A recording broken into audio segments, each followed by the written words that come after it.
এতদিন ধরে বিদেশে চিকিৎসা নিতে প্রতিবেশী দেশ ভারতকে বেছে নিতেন দেশের মানুষ। তবে ছাত্র আন্দোলনের পর থেকে যেন দিন দিন পরিস্থিতি আরও জটিল হয়েছে, আর তাতে করে আগের মতো ভারতীয় ভিসা পাচ্ছে না বাংলাদেশিরা। শুরুতে এ নিয়ে দুশ্চিন্তা বাড়লেও বর্তমানে অন্যান্য দেশ বাংলাদেশের সঙ্গে সম্পর্ক উন্নয়নে এগিয়ে এসেছে, যার ফলে ভারত ছাড়াও এখন বেশ কিছু দেশ রয়েছে যেখানে সহজেই চিকিৎসা সেবা মিলছে বাংলাদেশিদের।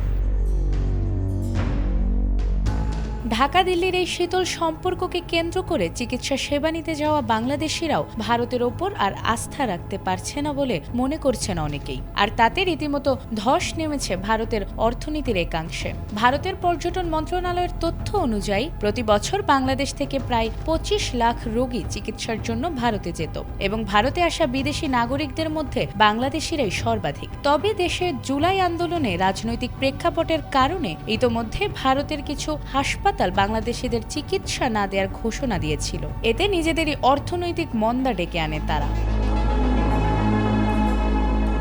ভারতীয় পত্রিকা এই সময়ের প্রতিবেদনে উল্লেখ করা হয়েছে, বাংলাদেশি রোগী কমে যাওয়ায় কলকাতার বেসরকারি হাসপাতালগুলোর প্রতি সপ্তাহে গড়ে 12 থেকে 21 লাখ রুপির ব্যবসা কম হচ্ছে।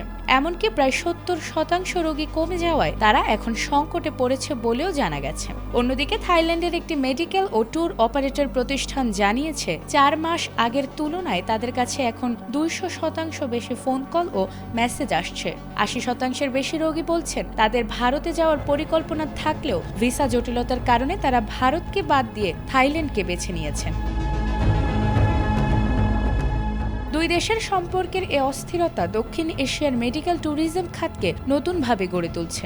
বাংলাদেশিরা চিকিৎসার জন্য মালয়েশিয়া, থাইল্যান্ড, সিঙ্গাপুর ও তুরস্কের দিকে ছুটছেন। দেশগুলোর উন্নত মানের স্বাস্থ্য সেবা ও সহজ ভিসা প্রক্রিয়ার জন্যই মূলত চিকিৎসা ভ্রমণে বাংলাদেশিরা আগ্রহ প্রকাশ করছেন। তবে অন্যান্য দেশের তুলনায় সবচেয়ে সাশ্রয়ী মালয়েশিয়া। তাই বর্তমানে চিকিৎসা বা ভ্রমণের ক্ষেত্রে বাংলাদেশিদের জনপ্রিয় গন্তব্য হয়ে উঠেছে দেশটি।